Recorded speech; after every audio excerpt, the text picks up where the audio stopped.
Yes.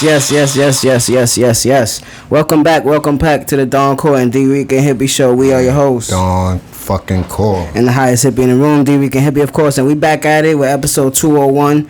And today we got something special going on, man. You know what I'm saying? Y'all see a special guest here, Jimmy the Gent. You know what I'm saying? Give me some hand claps for that, Core. Give me some hand claps for that. Oh, you got what up, baby? You got me slack. You got me. You got me flipping. Yeah, man. What's going on? I'm chilling. It's good to be in the building. A blessing to be out here. You feel me? Yeah, man. So when y'all see him, when y'all know he in the building, you know we gonna keep it gangster and classy. You know what I'm saying? We gonna keep it real smooth, like, you know what I mean. But what's going on? How y'all fellas feeling, man? I mean, I'm good, man. It's Wednesday, over the hump, baby. You know how that go. I see the weekend in sight, so I'm good. That's a fact. Make sure you guys go check out episode 200. We just dropped that yesterday. You know what I'm saying? We had a couple past guests call in, celebrate with us. You know what I mean, Jay? So we're gonna keep the ball rolling. You the first episode after 200. You know what I mean? How you feel about that? Man, number 201. Props to 201. Shout outs to Jersey. Hudson County, baby. 201 in the building, huh? So, you know, what's been going on with you, Jay? How you feeling, baby? Yeah, I've been chilling. I'm back out town. You know what I mean? I came home. I've been OT. You was OT for a while. I'm still OT. I'm always OT. I've been OT forever. I'm always out of town. That's like how I like to live and whatnot. What was wholesome? That's how we met him. He not from out here. Yeah. I'm always out of town. Yeah, that's how we met him. Jay from Bushwick. But like we saying, this guy right here, this is family. You know what I'm saying? He's an entrepreneur. He's a real wise man. You know what I mean? He got a lot of gems to drop. He been through a lot in life, so he knows how to navigate it. You know what I mean? Survival. I told you, look, no. I thought I turned it off. Told you. So good. We been staying cool in here, that's all. Yeah, it's hot in this bitch. But he's an entrepreneur. He's a well-traveled man. He's a DJ. He's part of the nightlife in New York. If you guys don't know, it's kind of slowed down a little bit, but I think that's because, you know, shit happens in everyday life. You know what I mean? If you guys don't remember Famous in Bushwick, that's all him right there. Him and his team, they used to do that. He DJs and he got his hand in many other things, man. Jimmy the Gent, like we said, man. Jimmy the Gent, man. Yeah. New York Nightlife, we coming back though. We doing pretty decent right now. You wasn't up here for the summer, right? Nah, I came up when they first opened up the club the first week, and I went and July. I did June. June. It's at the beginning of June. That's when they opened the lounge downstairs. Okay. At Acme. So I work at Acme on Great Jones, and people call it NoHo. I still call it Soho. NoHo. Soho, whatever. But yeah, I do the lounge down there. I've been doing that shit for like 6-7 years or something. I don't know, for a minute. I was gonna say 8. But it's good. Yeah, it was good traffic this summer. Nah, it's a vibe. Every time I've been in there since we opened back up, it's been popping, and it really hasn't been like a bad night. Yeah, they gotta always do good. They got their format, you know. Yeah. Acme got their format. That's what's up, man. So I just feel it. So before we take it any further with things like that, what you got going on right now, I just want the people to get to know you a little more. You know what I mean? So what got you into DJing and things like that? Where you come from? Like, so what got me into DJing?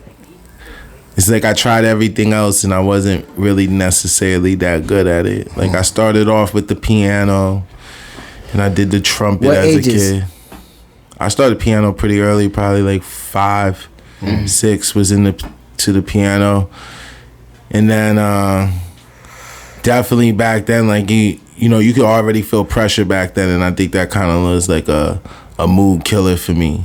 And then I went into trumpet. I was doing good at trumpet, and then by then I was in my adolescence, and it wasn't like that shit wasn't cool being in band and shit. You know? Right. Walk around. Yeah, I'm trying to be on basketball team and do all this other shit. So I kind of like left music alone for a little bit, and then like when I got in my teens and shit, as I started like isolating, that's what really like kind of what like kept me in music, and then like really became about collecting music. Right. Like I was already into a habit of like buying music at an early age, so I was like, I need this. Because you're a little older than us, right? So you was running around with the vinyl and shit, right? Yeah, 87. Oh, okay. 87 core oldie. We 87, right? Yeah, I'm older. Yeah. Oh yeah, because you. You get it. You older. Yeah, 87, baby. I told you 87 marks the era, man. We kicked this shit off. So you was just in love with like collecting music. Yeah, and just especially once I figured out how to download it was a wrap. Over. Like I had like it was over. Like that's all I did. And like back then we was still on kilobits per second. Like we didn't have like we was on. You had DSL. Yeah. You know. Yeah. And that was considered like fast speed internet. You know, when you could talk on your phone and you could go online. Or you couldn't talk on your phone when you was online. We didn't have that dial-up. We was past that. Yeah. Like my father used to stay on top of that shit. Like he always was like pretty like interested in the tech shit. Yeah. Always wanted like new gadgets and whatnot. So you was collecting music through streaming and stuff like that. When did you get into vinyl and stuff like that? I got into vinyl like my early 20s. When I really wanted to like DJ, I was like, okay, I gotta do this. Like I'm gonna do this the real way. Like I put an emphasis on learning how to play on vinyl. Like I could have just taken the easy route out and did Serato, like just did the whole digital DJ simulated shit. But I mean, everything has its purpose. And everything has its time and its place, you know. So I've learned like to just kind of like let it breathe. You know what I mean? There's gonna be different masters of different techniques in the art form. You know what I mean? Some of these kids like they get busy on the controllers and shit. I respect them. They'll start sampling and doing all this other shit. You know, and like you could tell they put mad time into their work ethic and like they invested themselves in doing their thing. So I respect. I'm like, yo, that's cool. You know what I mean? Like they don't do vinyl and shit, but that's not really their thing. That's not their medium. You know? Yeah. Like that's like asking a gamer from this generation to go and play Nintendo. I don't want to play that right now. Like, but for some people, Nintendo's a thing, and that's like that's what gets them going and shit. So retro. Because you could find some of these new kids that have that old soul that want to go and touch the vinyl and scratch the record. You know what I mean? So it's an art, man. So when you using that doing vinyl, bro, you ever just watch somebody like? Nah, I love that shit. Rest in peace to 40. He was chilling with my moms one night and they was watching Juice, and he was like, "Yo, come through, Notch." And I pulled up, and when I pulled up, it was the scene when Q was practicing. Yeah, and I was like, "Oh, this is dope." And I wanted to be a DJ from that movie, you know what I'm saying? But I never knew nobody personally that was into that part of the culture, you know what I'm saying? Yeah. All we had around us was MCs. You know what I'm saying? So it was like, damn, who That's DJ? Who got turntables? Who, you know what I mean? I never knew nobody like that until I met you, I think. Like, to be honest. And that's crazy because we met in our late teens or some shit like that. And the story was... You guys wasn't done with school yet. I met Manny, like in our late teens. Manny was skipping school. Yeah, he came by my building to smoke. Well, and then that's I was done with school because I ain't gonna say when I stopped going, but I definitely was done by that time. I shouldn't have been, but yeah, we was kids, man. But that was 07. Oh no, I should have been out 07. Yeah, we was done by that. Yeah, that was me done. That was my graduation year. So good. So, cause vinyl is different, man. So, where did you learn? Like so that's like mid 2000s, early 2000s, right? I watched the Jam Master J, like how to DJ tape. Yeah, my man. Self-taught. VHS. I think it was a DVD. It's a DVD. And I would watch like DJ Cuber, and I couldn't grasp the concept right away. It took me like a while to like really like it's understand tough. The concept. It's not, you know. If you just look like at the beginning, you looking and seeing what they was like, whoa. Cause my pop's DJ. Yeah. You know what I'm saying? So I used to be like, and then when he told me, I was like, oh, okay. As soon as you figure out exactly know the what breaks, to do, when what to mixes do it. well. Yeah. What am I playing at? You can't start high and then bring the shit. Nah. Nah, there's a certain finesse to it. Mm-hmm. Everyone has their own way of finessing it. You know, like for me, it's always about style. Mm-hmm. Like skill's one thing, but style's like another. Style's like another. Like Steph Curry, he got skill, but he got also mad style, like the swag. That is the way he handles the ball and shit. Yeah. Turning around, so running like back the other way before the ball go through the hoop type shit. And that's your style always reminded me of Jam Master Jay. Possibly. Like just the presentation of it. You know what I mean? Your presentation of it, and then your name that goes with your presentation. Like, people know what that's going to be. You know what I mean? Yeah. It's going to be a nice, smooth night, but you're going to hit them over the head with the real shit. You know what I'm saying? When it's time to. Nah, definitely. I mean, I can see that. Like, I definitely, a lot of my style choices in the past, like, I definitely idolized that era. Like, Run DMC, Melly Mel. Like anything like that, when the DJs was prominent. Like I idolize like Eric B and Rakim. Like that's like to me as a kid, I see that shit on like a poster or an album cover, and like I'm like that. I want to look like that. Mm-hmm. Like that to me was like the epitome of fly. Yeah, I always say what I mean. Like if no laces, Pop had fat a logo, laces. Yeah. That's that album cover. Which one? Beautiful for present. Yeah.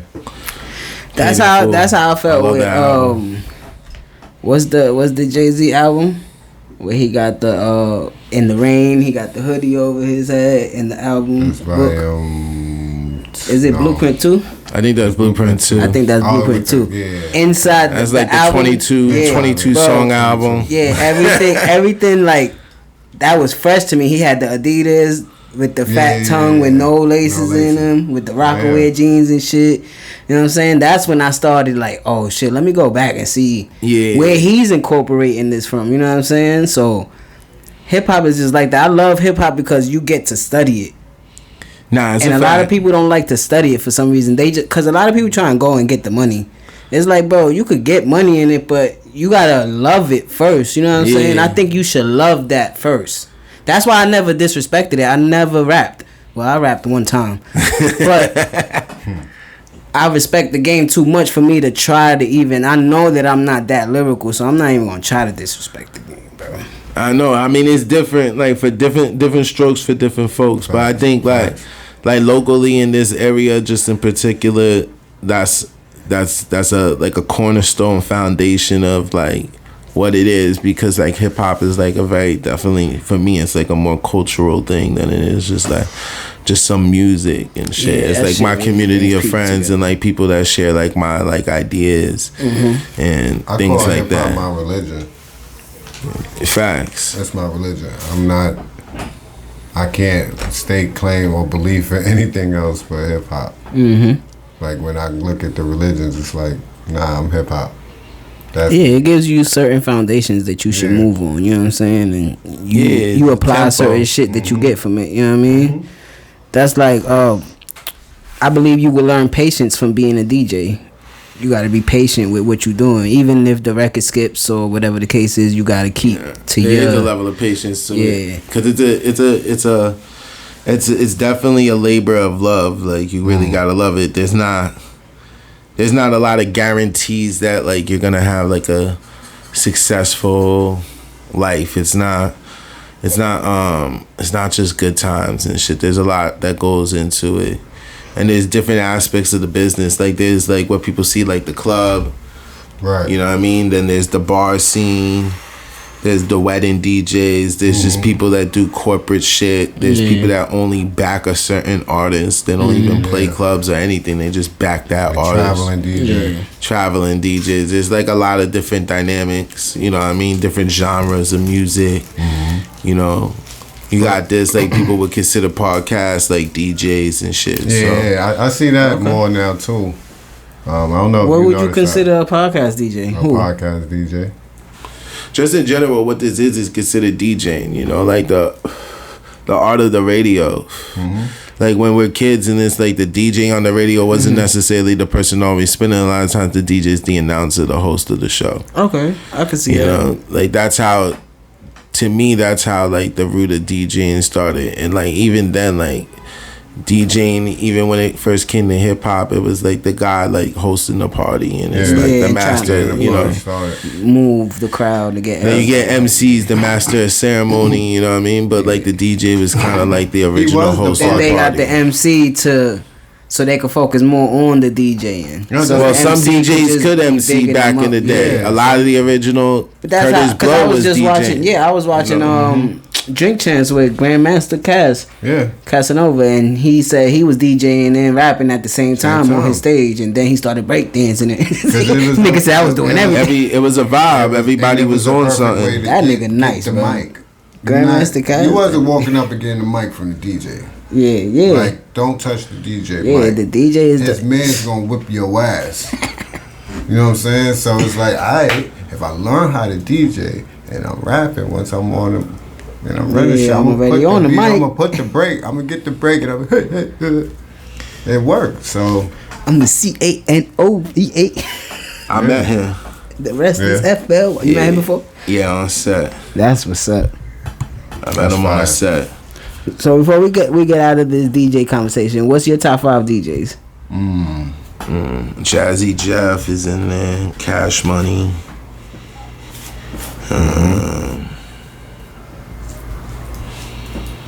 Flex. Okay. I have a newfound, like, I go through levels with Flex. Me too. Sometimes I'm on with Flex. Sometimes I'm off with Flex. I'm usually toxic relationship. Yeah. Because early Flex is legendary, right? That's what I was. There's a lot of levels to Flex. He's one of the best. Like, and when you really go see him live, like, you understand why he's DJ Funkmaster Flex. Like, there's really nothing fucking with him. You know, like, nah, he really fucked shit up at the party, bro. I was there for Fade to Black. He did one the of the pre-show. best. I consider. So what did I say? I said Flex, right. Cash Money, Jazzy Jeff. Honestly, I gotta give it up to DJ Quick. I saw DJ Quick live, and he did that. You know, he did the he's rapping. Then he get on the turntables and he start rocking. And you don't just rock, like he bust out the whole fucking routine, the breakdown, beat juggling, new patterns, everything. What? On spot, rocking, doing back and forth with his DJ. And they got a whole routine. He crushed that shit in the rain. You seen him at a cat when he was out there? Nah, I saw him rock the bells in Jersey. Rock the bells? Yeah. We need I stood in the rain to see that shit. It's always rain and Rock the Bells. And then, I mean, this could change at all times. Let me see. Who do I think is dope? There's so many. You know what I mean? I don't know who to make my 5th. Let me think about it. There's a lot of fire DJs. Man. Yeah, it's a lot of fire DJs. Shout out to all the DJs out there, you know what I'm saying? So, let's get back to it. You said, what you got going on now since you got back to the city? You got the club going on right now. I mean, I've been playing parties, mostly like private parties. I forget the name of the business, but my friend, he has this business where they create they got games and shit, you know what I mean? Okay. And it's all set up like they got table miniature golf. Okay. But it's like you're playing on the billiards table. Oh yeah, that shit. And it's like, but it's miniature golf on the billiards table with the pool ball. They're using and then they're using so they got it like that. They got different games, and then they got people compete in the games. There's drinks involved. Like, it's a good looking crowd. Yeah. Like, it's a Soho loft. When you do this, what days you do this? I did this. It's like once a month. Oh, okay. They do this party and shit, so I'll spend that shit for them. Fire. And that shit is like some chill shit. Yeah. You know, so, and then like I do my usual, like I play the different venues, you know what I'm saying? Just for right now, it's really just for money. I'm not really I'm not really playing at the moment, like where it's like I got like my own party going on and this, that, and you know, I'm not doing that at the moment. But like I go out, I work, like I always consistently work. Like there's a business aspect to it. Yeah. You know, so you gotta tell them what you worth. Like, this is what I need when you got me here. You heard? So but how the private parties is where it's like. But how has it changed since COVID? How has the nightlife changed since COVID? It used to be like New York is still 7 days a week, but not like it used to be. Right. It's at like 50% right now. It's like Thursday to Sunday now. I tell you, I start my Friday. It's a Thursdays to Sunday. It's like it's like fucked up. It's like New York is mad basic now. It's like you down south. You know, and that's how everyone goes New out. New York is basic now. No offense, but like, and that's how it feels when you're going out. I mean, there's different. Like, you keep in mind, I'm not here all the time, and when I'm here, I'm pretty like isolated and like just doing what I'm doing. You know what I mean? I haven't really been interacting, so. I remember, but like I go out, I work where I'm known. Like I have like my little business territory downtown. You know. When I was clubbing, the night to go out was Sunday night. Yeah, Sunday was the best night. You know, see, I don't know if it was even like that. My era was Gold Bar on Sundays. That was one of the best parties. Man, Sunday, because that was the best. I mean, party. not to give it I was away, never a nightlife but person to take like you that. back to that, if you was out at 12 o'clock on a Sunday night, more than likely you ain't have to work the next day. Right. Cause it is Shorties is out. Unless you was real with it and you was out anyway. There's a lot of those. And going straight to work from being at the club. Either doing that, but most of the females that are out, you know that 9 times out of 10 check the ID still, but they are above age, and it's lit tonight. It's Sunday. What you doing outside? It's lit. So now there's some legendary Sunday parties. Yeah, man. Yeah, man. Like I don't know if the Smiths night came back. They used to do that at what was it called? They call it Paul's Casablanca now, but before it was Sway. Sway. Sway was the shit, and that's on it's not on King Street. I forget what street it's on. I can't think. Right? Yeah, it's on Spring Street. But I used to work at Sway. That was one of my first residencies. Yeah. And that club, I think that's one of the most classic that really hung around for like a hot minute, where it's like it expanded like generations, like as far as like my generation could see. Because CBGBs, a little bit, but not so much. The original Knitting Factory, a little bit, but not so much, because they're gonna be known for being in Brooklyn now longer anyway, in a certain kind of certain way. That's the one on Metropolitan? Yeah. But that used to be in Manhattan. And then we had Southpaw, which was downtown, like almost like Park Slope, I guess. Gowanus type. Yeah. And that was another place I used to rock a lot. There used to be a lot of shows at Southpaw. Southpaw was like a real staple. You know, Public Assembly in Williamsburg. Yeah. That's not there no more. Shit, they closed the 5 spot, didn't they? Yeah, 5 spot on Myrtle used to be a thing. Yeah. That was the shit, man. I love the 5 spot. That was a scene and shit. So there's, different things come and go. In New York, that's what it is. Nothing lasts forever. Yeah, these goddamn condos about to last forever. I was just thinking about it. You almost been DJing. You pushing 20 years. Nah, you got like 15, 16 years right now. I'd say 13. I really started like 20. Like I would say, like if you wanted to say, I went pro at like 23. Oh, okay. When I was 23, I went pro. I stopped working a regular job at 23. I didn't really go back to work. Okay. Nigga said, "Fuck that." I never really. I'm out here making the cut with after Alice. 23, I never like really worked. I never worked. Sorry, my bad. That shit came out weird. But I never worked after 23. I was just spinning. I got with an agency. I remember that. The agency, I didn't really understand the politics. I didn't know how to maneuver inside of it. That was really the whole thing in hindsight. You know, that was the lesson learned. Like, so you definitely. I just started develop. I'm like 13 years in. You know, 11 years maybe. Crazy. So now you DJing, right? So when did you get into thinking that you could start doing your own promotion and stuff for nightlife when you created Famous in Bushwick? I didn't have a choice. Yeah. I didn't have a choice. I had to. Backed in the corner? It wasn't so much backed in the corner. It was sink or swim. Right. Adapt or, you know, not. And I needed to create a lane and a pathway for, like, myself and the things that, like, held value to me.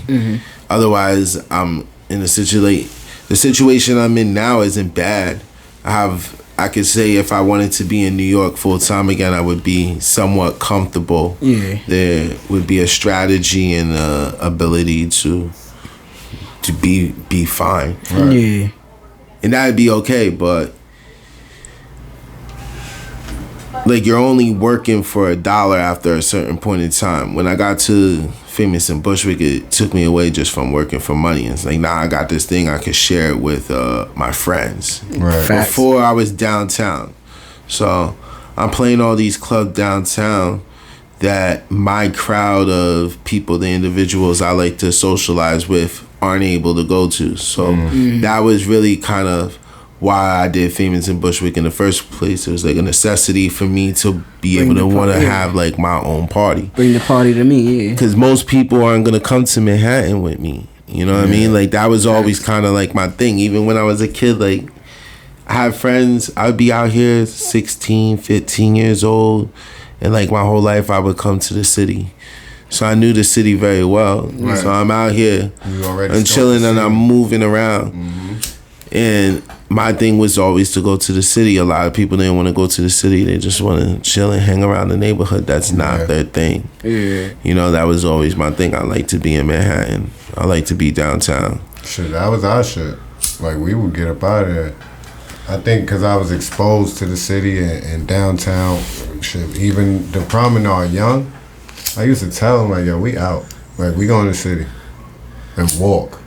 Across the bridge and shit. We used to ride our bikes across the bridge. I knew where I was going. I knew all I had to do was just, if we went uptown or midtown, just ride back down. We gonna run into a bridge. We be alright. But a lot of people around us, even our ages, they want to leave Brooklyn. They want to leave the hood. Yeah. It's like that everywhere you go. People don't like to leave where they at. That's kind of why I got out of New York for a little bit right now. I need to shake things up, you know. So when did you start Famous in Bushwick? Oh, like 2013. Around 2013, I started that. What? Yeah. I don't know why I think of earlier. The 2010s just flew by. That's why. It was 2013. I was gonna say 09. Probably 2010. That's what I thought you were gonna say. It was 2013. And when I first started that, I started it in the Loom. Like, I go out, get my own keg. Just like, I remember those early days, yeah. I would just set up shop in the back of the Loom with my boys. Like, they own the print shop. I went and seen them before I came over here. I stopped by. I wasn't even living in Bushwick at the time. I was uptown. And I would wake up every day at 6 in the morning, 7 in the morning. I would get on the train. I'd come to Brooklyn and hang out. That long ass ride. And I would just chill. I would be in the print shop hanging out. And at the time when it was in the Loom and it was on Flushing, it was just like kind of like the perfect time with everything kind of brewing at the moment. You know, like people really started getting really interested into like the whole Bushwick thing.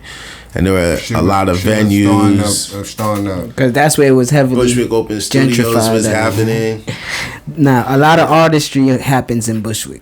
Nah, there was. Yeah, a lot of artistry happens. But they had the space and the right location to do it. Yeah. You know what I'm saying? They got the laws. A lot of them warehouses into malls, man. Yeah. That's all that was back there. If you wasn't in Darkside or right up on Knickerbocker, anything on the outskirts of Bushwick was warehouses. So they take them there. That's why I like what they did. Graffitied all that shit up.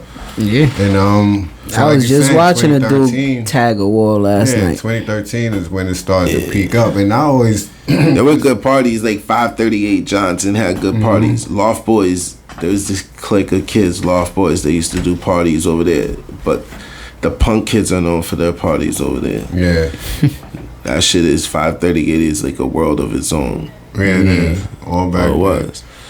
All back. So, it's still there. I think it's just even more intense now.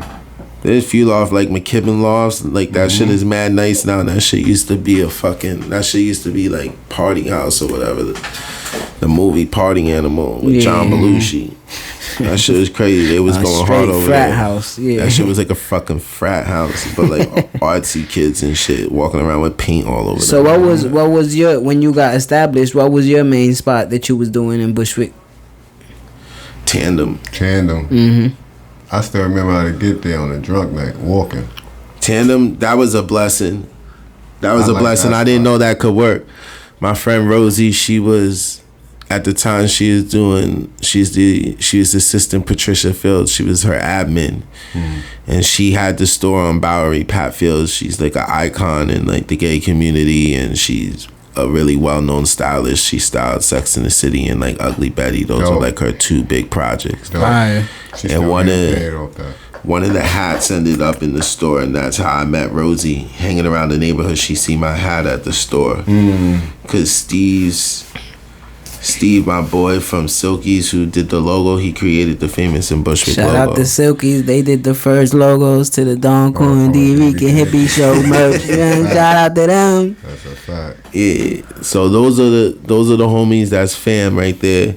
And Steve did the logo, and he was the first one to, like, they started printing the shirts for me. Like, they just did that shit on the arm on the string. This nigga, yo, at one point, bro, every train you went on, every bus you got on, somebody had a hat or a shirt on, bro. Famous in Bushwick. The sticker was everywhere. The sticker, that's what I was about to say. The sticker was everywhere. Every time I look at that shit, and that's when I was drinking heavy, I'd be like, nah, I had that shit out. This nigga Jay. I had help though. I had a lot of friends that put up for me and shit. Hell yeah.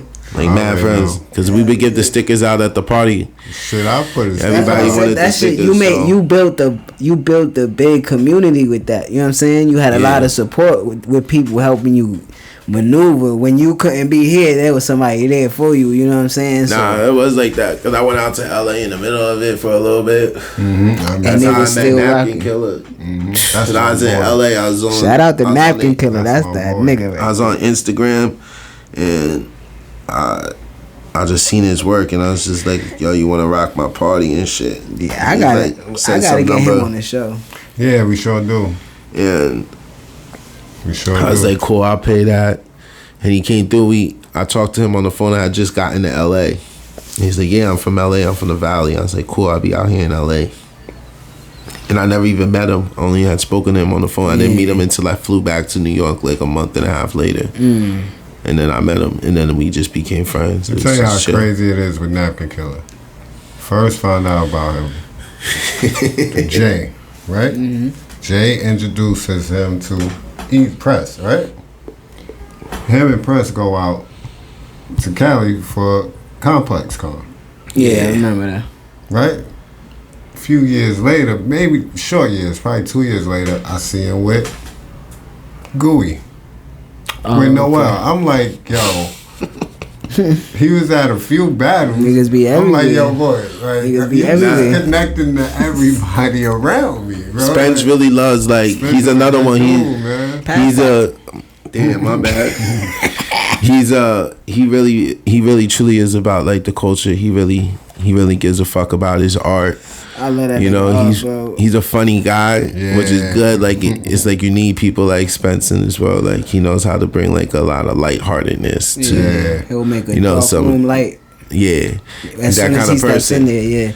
I love his art though. It shouldn't be no drama when he around. And to be that specific, to be like, I got mad wild memories. To be that specific, to be like, yo, I'm doing art on napkins, like that's crazy. He draws that shit, and he does his own. He got his cartoons and shit. I really see. I definitely see him like getting to that point. Like he'll have his show. Nah, he need that. He need that. Even I definitely feel that for him. They're gonna have mad at his napkins in the whole. Actually make in a museum. A cartoon. His character, his hairs. Facts. It'd be crazy. He'd be the new Homer Simpson. He brings a good vibe. He's good people. I just had to say that. I thought that was crazy. So how long did Famous in Bushwick last?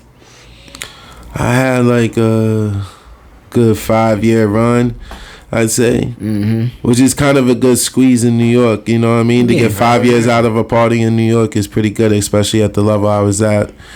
That was a good stretch. That was really local, really in Brooklyn. And you caught it at the right time, like you were saying. It really was like the movement that was happening in that area. It wasn't what it is now. Like the way they got it now is very. I know you come through corporate. Like, there was no artichoke pizza on the corner and stuff, and that's cool. Artichoke pizza's there now, whatever. But it wasn't that. You was out there. It was still like 14th Street went all the way into the hood now. You know what I mean? Yeah. So they pristine. But it's cool because there's still a lot of things that are local to the neighborhood that are still on the strip. Right. That's a fact, though. So it has its balance. At first, is you look at it and you're like, damn, yo, what the fuck? Like that little record shop still on Bushwick and Jefferson. Yeah. They still there. They still be rocking like every Thursday. They be having like day parties now. So do you feel like you kind of like help push what that Bushwick scene is now? I don't feel the need to take any kind of credit in any way. Well, I'm gonna give it like that. Credit. For me, it was more about. It was really about my friends. You know what I mean? Like for me, it was truly about my friends. It's about having an experience with my friends. I wanted my friends to have the same experience I had when I went downtown. Like I wanted everyone to have that experience because bring that shit home. You go downtown and it's for a certain. It's no secret. It's for a certain person. Yeah. And you gave us access to that. There's a bunch of it that it's not personal. It's really just business. But when you're young, like, and you're me. I wasn't grasping that concept, so I didn't really get into the whole fanfare of it all. It was hard for me to grasp that concept. There was other things going on that made me not really like cling to it like that. But you the one creating the world. I danced with my first drunk white girl at one of your parties. That's a fact. Would have never happened with the clubs I was going to. I was smoking with a white chick at that roof party I went to with you that time. Like you exposed us to that. Like I remember the one time me, Carlos, Manny, I think he was there. I was doing these loft parties for these kids. I was at that one. And they paid me in mushrooms. I was just like, I took them shit. I was like, fuck it. Them motherfuckers gave us me a little bread and like 2 ounces of mushrooms. Them motherfuckers gave us the ball of Rice Krispies. Yeah. Infused. I was done that night, bro. We was finished. We was all done, bro. It was over. I don't know how niggas got home. Anything. I'm like, yo. The only thing I remember about that night is the loft. I think I had them rock or some shit. I don't even remember, bro. But I remember the one party we did at Radio Bushwick. We were supposed. This is when I first started to branch out before Tandem. Like when I first left the Loom, and Rosie did. It was the first party I did with Rosie, and my boy Pizza at the time. He was still involved. We had done. I think we did a party. We did a party at Bossa Nova, which is crazy because they don't do any type of hip hop or anything we were doing. We did like a whole art party with live body painting. My homegirl came up from Philly and did the live body painting for me. I'm about to do a show, an event like that. You met Naoki, right? Yeah. At Tech's crib. So Tech, that's his homie Naoki. He did the painting, and my boy Nick did the videography for that shit. So we had like the whole team involved on that. Yeah. And we did that at Bossa Nova. and that was a good party. And then we tried to do another party afterwards. That was the party that Pizza didn't do or whatever. Like he bailed on us last minute. The venue bailed on me last minute. Everything. And Rosie just happened to know the new owner of the new bar that opened up. This is when they didn't have Troutman and what is that? Wyckoff built up like that. Yeah. Like when Radio Bushwick was there, it's still Lot 45 wasn't even open yet. And they just started doing the Bushwick Collective. Like Joe Ficarola just started doing the paintings. I remember they wasn't doing the murals before that. No. It wasn't doing it before that. And then Radio Bushwick went up. Like you didn't have the beer garden. None of that shit was there. There was the tortilla factory.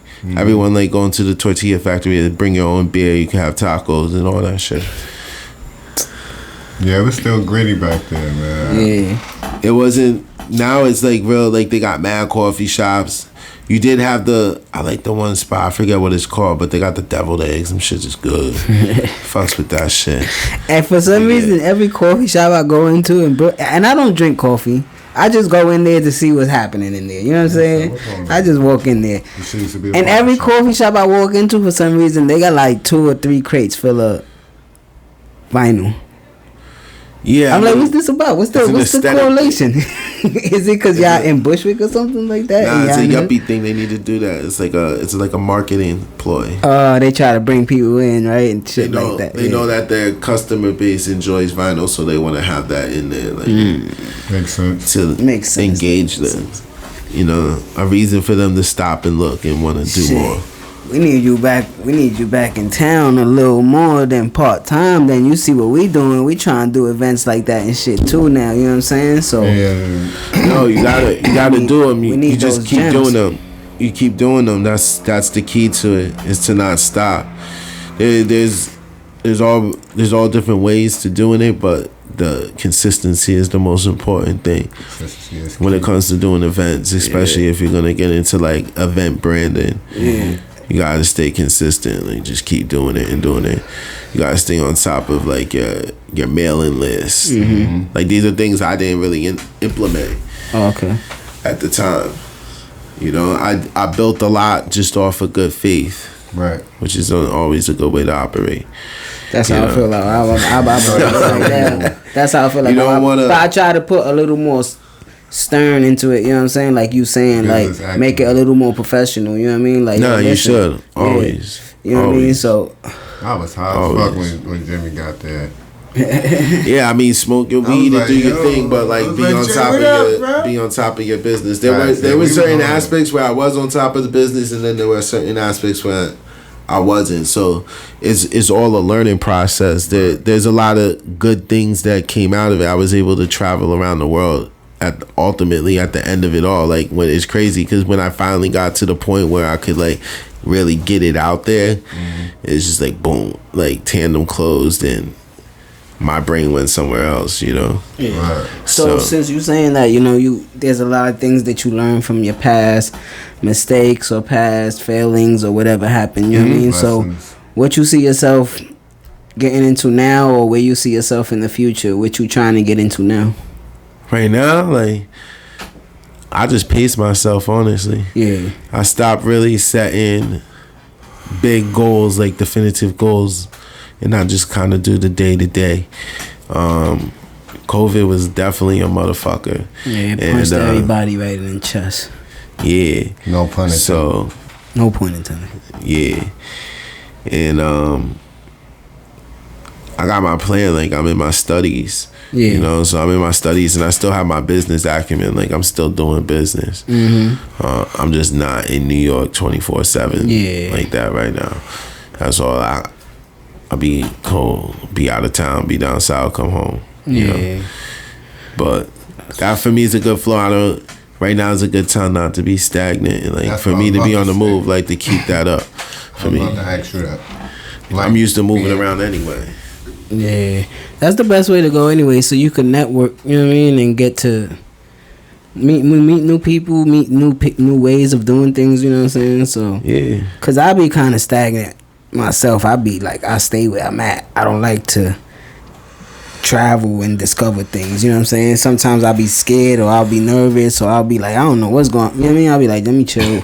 You've been doing better. Yeah. So I'm trying to get better at it. You know what I mean? But I just feel like the show itself is progressing in the way that I want it to. So now I got to go with that flow.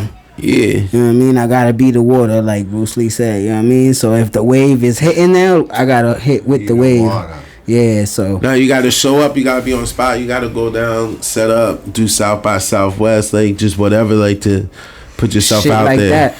You know, like that, just and show up at events and do pop ups. Cause that's I'm Dricanhippie, they gonna be like, who? And then when you finish and they search, that's just how you do it. Oh shit, these niggas. It's really about being out. That's why I always was telling everybody, like, yo, go downtown, go downtown, go downtown. Like, if you want to do something, especially if you're in New York City, yeah, go downtown. Like, if you go downtown, anything can happen. Yo, so real quick before we get out of here, man, what's your top 5 MCs? That's a little better. Nas, Rakim, Queens, Long Island, Jay-Z, Brooklyn.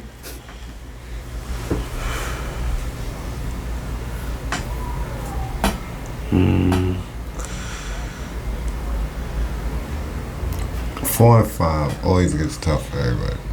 It does. I gotta put Biggie in there. And then I'm gonna just throw a wild card. I'm gonna say Royal Flush, cause Royal Flush. That's my nigga. My boy said, I'm gonna show y'all my history, nigga.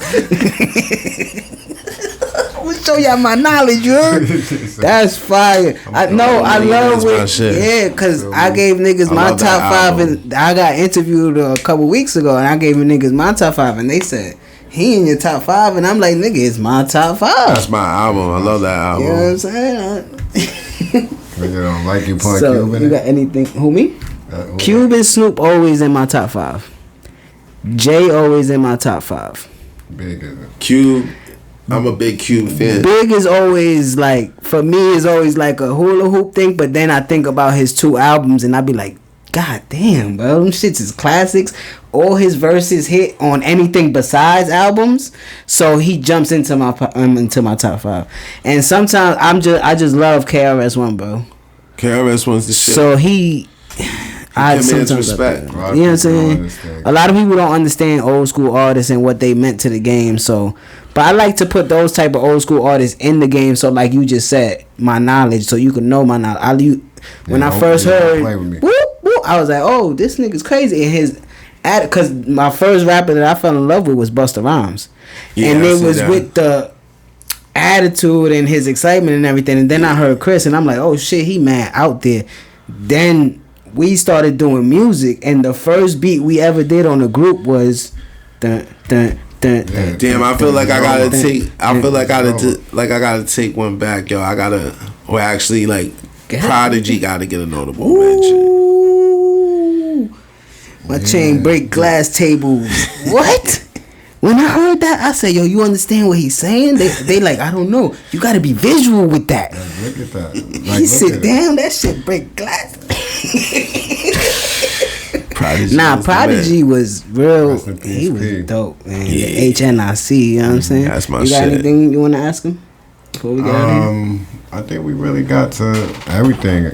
This is part 1, though, because I want to get Jay either in the studio or somewhere a little visually, you know what I'm saying? But this is only part 1 because you got so much layers to you, you know what I mean, that we could chop it down, you know what I'm saying? So you got anything that you want to give to the people before we get out of here? Anything specific?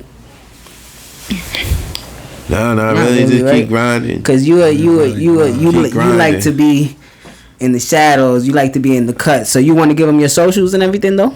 I don't even be on socials. Exactly. So make sure y'all catch him in the streets, man. He outside, you know what I'm saying? Catch me in traffic. And he'll be back on, man. You know what I mean? So Jay, we appreciate you for coming on, man. Thank you for having me. Appreciate you for coming on, brother. So for Thedoncore, it's Dricanhippie, Jimmy the Gent. Y'all already see what the fuck is going on, man. And y'all know what we about to do. We about to get up out of here, man. Peace and blessings.